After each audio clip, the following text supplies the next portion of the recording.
semzimkhulu wezorhatsha ngamalimi wonke eSouth Africa siphekwa beziphakulelwa khona indaba nanzi ezijujileko.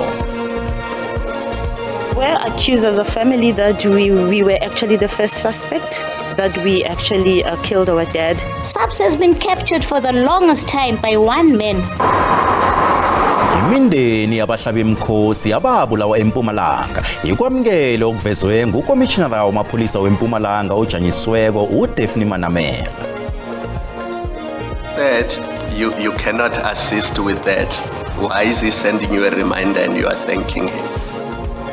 Umphathi wemali kumasipalata weTshwane ojanyisweko emsebenzini uGareth Mnisi uphike walala phasi bona wasiza umnakwabo lika Sergeant Fani Nkosi ukuthola ithenda kumasipalata weTshwane.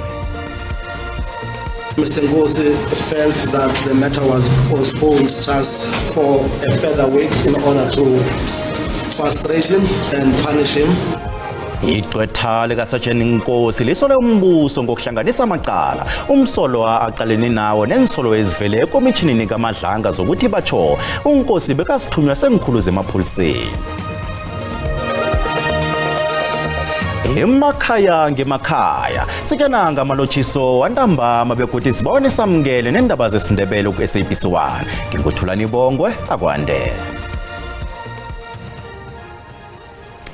Imindeni yabahlabi mkhosi ababulawako uJimmy Mahlala noSami Mphenyane ikwamukele okuvezwe ngukomishinara wamapholisa weMpumalanga ojanyisweko uDaphne Manamela. uManamela ukhulume nababika indaba izolo wathi batsho inkhulu zamapholisa zitsharaganisa amacala layo. uManamela uthi lokhu kwenziwa ukuvikela engibo abenza amacala. Ikulumo nembiki indaba ebekhona yenza imindeni lebona ikhumbula ukubulawa kwamalunga wemindeni abo. Izenzo zengikhulu zamapholisa wesifunda zivezwe jajalazi begodwa ukuvikela kwalabo abathindeke emacaleni amakhulu athinta abahlabi mkhosi veziwe. uJimmy Muhlala noSimi Mphatlanyane babulawela emzini abo ngombana bakhuluma ngobukhohlakali ekhabe benzeke etatawini lembombela. uManamela uveze bona unobufakazi obuveza bona labo babili babulawelani. Imindeni abongazimbi ithi yayivele yazi bona amacala abo acajelwa bekodwa kuningi okwafihlwa ko. Ngemva kweminyaka eli-16 kwabula uyise uThiliso Mhlala uthi umndeni wakhe uzubuhlungu khulu begodwa bathemba bona bazokufumana ubulungiswa. We were accused as a family that we were actually the first suspect, that we actually killed our dad, where I had to experience and witness my mom and my brother who comes after me being tortured by the side of Mgwenya River. uSemi Mphatlanyane wabulawa ngesihlungu emzini wakhe ngo-2010 asesikhondleni sokuba sikhulu somnyango wezobukhwari imidlalo namasiko. Umfelokazi wakhe uthi usabenda bakhe wabulawela ukubhala ukuba yingxenye yobukhohlakali. In this province, SAPS has been captured for the longest time by one man, the former Deputy President, Mr. Didi Mabuza. They were on his payroll. I cannot prove that, but there's many incidents that shows us they belonged somewhere and not serving us civilians and victims. Inhlangano eziphikisa ngeMpumalanga ziyamukela ikulumo kaManamela bafuna umengameli asungule ikomishini zokuphenya amapholisa wesifundisi. Kungithusile mara kwangangithusi kakhulu ngoba bengathi ukuthi la eMpumalanga kubolile. Ma illegal mining igolide nemalahle kuyabulawana lapha. Ma political killings, let's take issue yabo Jimmy nabo Semphatlanyana ma whistleblowers babulawelwa lokho. A comprehensive report from both the province and the national police in regard to the matters. The dockets that she said were lost, we want to see them. Then we will be dealing with them here. Nakusenjalo, umndeni wakagadi utlolela ikomishini kaMadlanga uba wabona abadakufara abofakazi ekukhulunywe ngabo emhlanganweni kaManamela nembiki indaba ngensolo zokucaphela ekuphenyweni kwecala lokubulawa kwaHillary Gadi. Mbukeli asithome ngokuncencebeza kule ndaba edlulako ngokwakho ababulawako nguJimmy Muhlala noSemi Mphatlanyana asirage nazo. Umphathi wemali kumasipalata weTshwane ojanyisweko emsebenzini uGathethi Mnisi uphike walala phasi phambi kwekomishini kaMadlanga bona wasiza umnakwabo likaSergeant Mfane Nkosi ukuthola ithenda kumasipalata weTshwane nanyana kunjalo ikulumo yakhe ephikisene nemlayezo yeWhatsApp ephakathi kwakhe noNkosi ebuya yaveza ukuthi uMnisi wasizana noNkosi endabeni yokukhwabanisa amathenda. Ukuphika indaba yobukirikitshani bamathenda komphathi wemali eTshwane ojanyisiweko emsebenzini isikhuluma nje uGathethi Mnisi kuchayisene nemilayezo yeWhatsApp eveza ukuthi uNkosi wathumela inkampani ekufanele ukukhethe kizo kuMnisi ingasikho kanye kodwana amahlandla mbalwa begodu uMnisi wabonakala ingamrari indaba yokuthunyelwa umuntu wangaphandle ongasebenzeli umasipalata lo incwadi zokuthi kufanele kusetshenzwe njani endabeni yamathenda. If you said you cannot assist with that, why is he sending you a reminder and you are thanking him? Why do you not say, I told you not to send me these things because there's nothing I can do? Chairperson, I think what's clear here is that he's clearly of the mistaken view that I can check compliance first. Yeah, but he can't make the same mistake repeatedly. The first time you tell him this cannot be done, then if he understood you, he would stop. The fact that he keeps repeating it and you keep thanking him suggests that you didn't make it clear to him that you are in the middle of a tender process, you cannot interfere, he must stop asking you to check compliance. Umnisi ujamile ekutheni akhange enza litho ngehelo ayenikelwe lona elifaka hlangana inkampani ezimbili iEl Shaddai nengaphesheya ezisolwako. Nayana kunjalo imilayezo ekhona ayivezi ukuthi wamhlathulela kuhle uNkosi ukuthi akhange enze lutho ngehelwelo. At this point, I do not believe what you are saying. I want to suggest to you that you were actually cooperating with Sergeant Nkosi. Kubuye kwavezwa ubufakazi obunye obutshengisa ukuthi mbala uMnisi wayesiza ekwenzeni ubukirikitshani bamathenda. Unomlayezo ovela kuMnisi lapha athi khona we need grade A ekutshengisa ukuthi uMnisi wayephethe incwadi zekampani ingaphesheya ekuveza ukuthi ikampani le kwakuyi grade B ekusola ukuthi kwakusizwa ikampani yomnakwabo kaMnisi enganancwadi ezifaneleko ukuthi ifakwe ehelweni lenkampani eziyokhethwa lapha umngane kaNkosi uMnisi azabe angusihlalo khona. Ikomishini isaraga Nguthuliselwe ulesine ukulalelwa kwesibawo sebheli sesekela lesikhulu samapholisa wendlela ekuruleni esijanyisweko uJulius Mkhwanazi. Mkhwanazi uvele ekhothoka amagistrata weBoksburg ubotshwe ngomgcibelo naloyo asolwa naye uKagiso Lerutla. Umkhwanazi ubotshwe amacala wobukhohlakali, ukukhwabanisa kunye nokuphula umthetho malungana nensolo zokusebenzisana nelunga lesichema senilele sezikulu Vusumuzi Matlala nekubalwa hlangana ukufakwa kwamalamba ahlaza enkoleni zikaMatlala. IDA ekuruleni ikhombela ukuthi kujanyiswe emsebenzini uKagiso Lerutla okulandela ukubotshwa kukaMkhwanazi. There are two senior officials from the city of Ekurhuleni, one being Mr. Julius Mkhwanazi, the second being Mr. Kagiso Lerutla. We know some of the charges that have emerged from Madlanga for Mr. Mkhwanazi, and we received a statement from Lerutla's legal representatives that there's a matter relating to a 2019 speeding fine, and apparently the court proceedings there. Mkhwanazi uqeda amalanga amaningi athula ubufakazi ekomitshinini kaMadlanga lapha kade akhuluma khona ngobudlelwano bakhe nelunga lesichema sezelelesi uVusumuzi Matlala. We started investigating this particular case that relates to fraud, corruption, defeating and or obstructing the course of justice in relation to the current serving municipal manager of Ekurhuleni Metro, as well as Brigadier Julius Mkhwanazi. I believe that we've got a strong case. People need to understand that the NPA is part of this task team that was formed in February. The investigations in the task team are prosecution-led. Therefore, that is why you see prosecutors that are here, they are part of the task team. Umkhwanazi uyokuvela kodwa phambi kwekhotho ngelesine ukuyokufaka isibawo sebheli. indaba nazisenjalo uVusimuzi Khet Matlala ekuthiwa bashongo ungqondongqondo obulelisi usazokuhlala ejele elivikeleke khulu iKhosi Mampuru bekube kulapha vela khona ekhotho kaMagistrate ePitori kodwa ngomhla ka13 kuMrhayili. uMatlala uqalene namacala obukirikitshana nobukhohlakali ahlotshaniswa nekontrakt etenda emapholiseni ye360 million yango-2024. Itenda le thiwa batsho yanikelwe ikhampani yakhe iMedicare 24 ngobukirikitshana ekuhambeni kwesikhathi yahociswa. uMatlala ubawe ekhotho kaMagistrate ePitori bona imvumelo ukuthi ahlale ejele eKhosi Mampuru ukuthi akwazi ukunanda abonana namagcwetha akhe. Bekavalelwe ezikweni lokuhlenga isimile elingelivikeleke khulu iBhongweni Correctional Facility KwaZulu Natal. The request is that he be detained at Khosi Mampuru until the next court date. This obviously will enable us, now that we have engaged the state officially on these instructions, to finalize whatever processes amongst ourselves. uMatlala usolwa nengikhulu zemapholiseni ezili12 ekuthiwa batsho zamsiza ukufumana ithenda ye360 million yokuhlola impilo yamapholisa. On the previous occasion, Mr. Matlala was removed contrary to a court order. He was taken to Bongweni, maximum security, and then it became a huge problem for the state.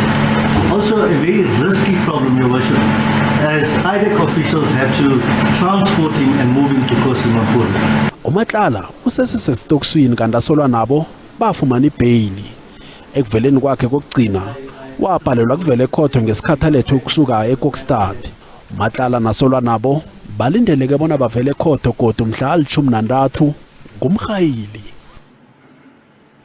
Siyokwethulwa ngelesithathu isahlulelo sesibawo sebheyili sepholisa elijanyisiweko emsebenzini uSergeant Fanny Nkosi. Isahlulelo siyokhutshwa yikhotho kaMagistrata wePretoria North. uNkosi uqalene namacala amathathu okubhalelwa kubeka ingidi endaweni ephephileko, amacala amnane okuvikela inkule, ukukhandela ukusebenza komthetho nokubhalelwa ukuba nesefa. uNkosi ube yindaba ekhulunywako nakaza kuvela ekomitjhinini kaMadlanga ngensolo zokusebenzisana nengikhulu zesipholiseni ekuthiwa batsho sisebenzisana nenchema zobulelesi.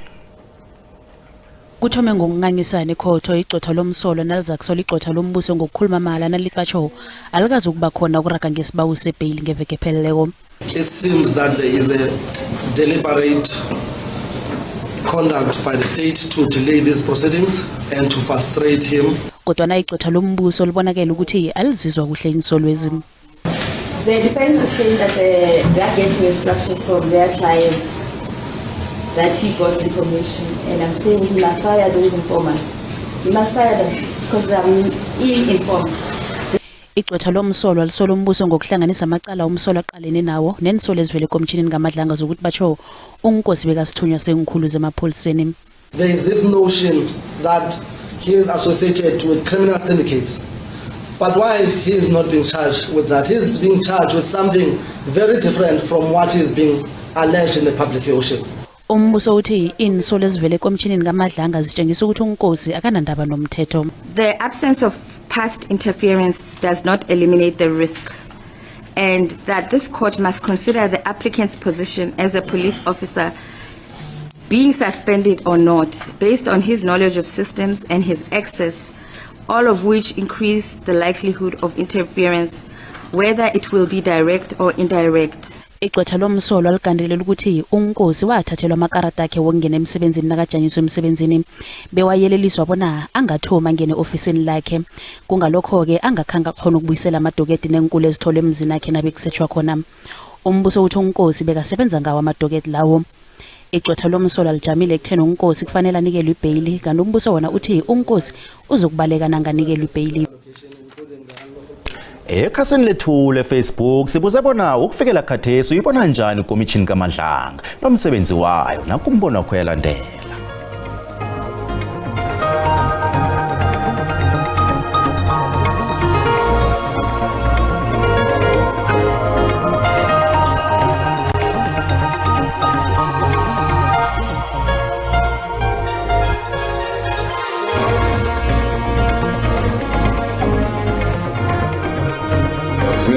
Abantu ababanjwayo basibonisa nesipholisa sethu basinkone lokurhwaphilizwa Siyabona la bayaboshwa baseza nabanye futhi basazoboshwa. Yo ngushayela izandla umsebenzi wekhomishini kaBaba Madlanga. Viva Mkhwanasi, viva. Ngijabule kakhulu ngekhomishana kaMadlanga lapha ngiyayibona ukuthi iyaluma idlala. Ingathi iza kakuhle. Isaqala iza kakuhle. Mase kukhona kababoshwayo sesibabona bevela phambi kwenkantolo ithemba selikhona. Dawuthi sendivuma mina bonke ababamachaphazeleke ekudleni kwemali babotshwe. Abamadlanga ukufika nje iraga kuhle khulu. Sekunemiphumela ebonakalako. Awamkhasha abaningi bazoboshwa lapha, especially bona laba sibathembileyo. Hayi mina iCommission yaMadlanga commission. Hayi engikhambela kuhle kamnandi khulu eraga kuhle ka.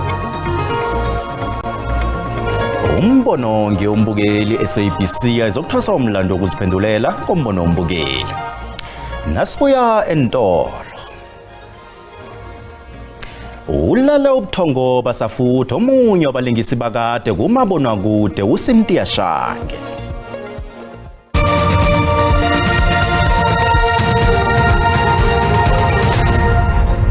Indaba sekhona mbukeli kanina zikuphundileko ziyatholakala ku YouTube, SABC Plus, TikTok, X na ku Facebook.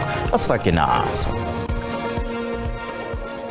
Angasekho ephasini umakekereke zokulingisa nobeka kunomhlekhabo uCynthia Shange. UShange ubhubhea neminyaka ema-76 ngoMvulo ekuseni asesibhedlela kwaZulu-Natal ngemva kokugula.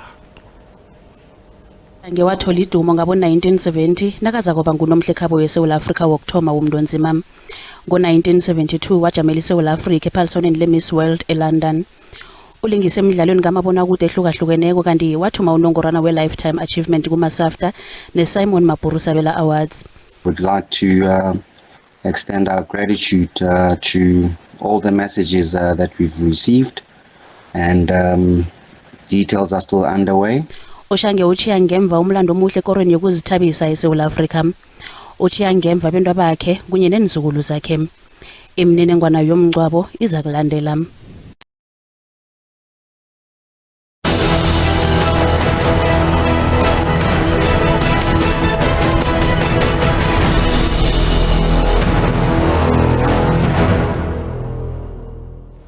Ukuthula phakathi kwe-America ne-Iran kubonakala kuragana okubabuthakathaka kemva kokuthi i-America batsho ithethe umkhumbi we-Iran othutha impahla kensolo zokuthi bewulinga ukudlula lapho uvalelwe khona. I-Iran yafunga ukuthi izozibuyiselela bekodwa ikhathesi yala ukubamba inkulumiswano ezivuselelweko zokuletha ukuthula. Lindeleke bona kube ngenye iveke ebuchophori le njengoba nakuthwelela ukungangisana ngokulawula indlela yemkhumbi ngemanzini Strait of Hormuz. I-America ne-Iran zibambene ngenhluthu. I-Iran iqinisa ilawulo lekabo umzila wemkhumbi ethutha impahla lo kanti i-America iragela phambili nokuvala amasango okungena e-Iran. Nake kutshiwo ngungqongqoshe ezangaphandle lokhuyana kabuzwa bona ingakhani inkulumiswano zokuletha ukuthula zisazokuraga na. As I speak to you now, we have no plan for the next round of negotiations. No decision has been taken in this regard. IPakistan ithi iqinisa ivikeleko ngaphakathi nangaphandle kwehlokodorobha khona i-Islamabad njengoba nakungenzeka kube nomzombe esibili wenkulumiswano ze-America ne-Iran. Amaphaphu aphezulu njengoba na ukuthula phakathi kwe-America ne-Iran kuzokuphelelwa sikhathi ngelesithathu. I-United Kingdom ithi umzile lwandle kufuze usebenze ukukhandela umraro obhodi phasi. The Strait of Hormuz is having an impact on energy security, economic security and national security across the globe. Ngempela veke umengameli we-America uDonald Trump uthe inkulumiswano zikhambe kuhle kodwa uyelelise ngesahlelo njengoba i-Iran iqinisa ilawulo le-Strait of Hormuz.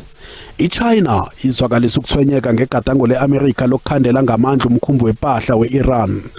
Yabawa wonke amahlangothi labo na abe nemvumelwano zokuthula.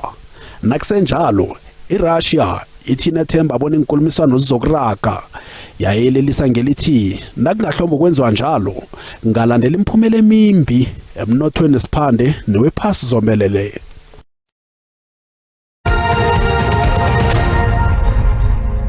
Ngezemali iranta yabokaboka nalinganiswa nezinye imali ezinkulu.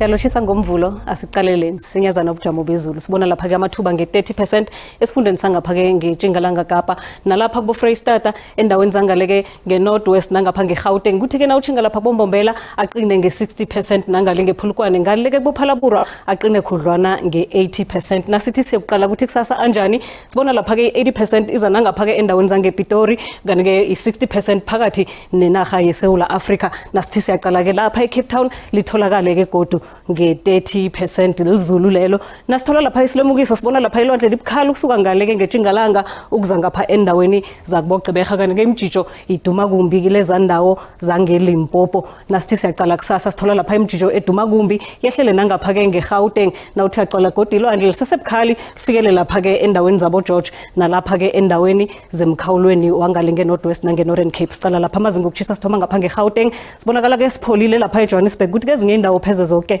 kufuthumele eCarltonville phole nge-22 siyalapha eLimpopo sicala ukuthi khona kunjani futhumele nakhona endaweni eziningi kulapha eTzaneen laliphole khona nge-22 nangemva kwamadina eMpumalanga kusasa futhumele nayo endaweni eziningi kuseMelo lalibonakala ngalipholile ngemva kwamadina nge-23 KwaZulu Natal futhumele kuchisa lapha ke eLadysmith ePietermaritzburg neRichards Bay nge-30 degrees Celsius eMpumalanga angithi lapha ke eEastern Cape libonakala endaweni ezifana nalapha boWilomo lithuba makhazana pheze nangemva kwamadina siyokuqala lapha ke iTshingalanga Kapa nayo ke imakhazana endaweni eziningi Cape Town khulukhulu ke nangemva kwamadina nge-15 degrees Celsius eNorthern Cape bonakala ke yona ke makhaza lapha ke kubo Calvin nabo Sutherland khulu kuthi ke ezinye indawo ezifana nabo Uppington nalapha eKurumane sibona ukufuthumela nangemva kwamadina lapha ke Freystata silibona lipholile endaweni eziningi Haribdem ingayimakhazana pheze imini yonke iBothaville futhumele yona ngemva kwamadina nge-27 seNorthwest lapha ke elibonakala ngemva kwamadina lifuthumela sibona negodi ngesikhathi esilandelako dido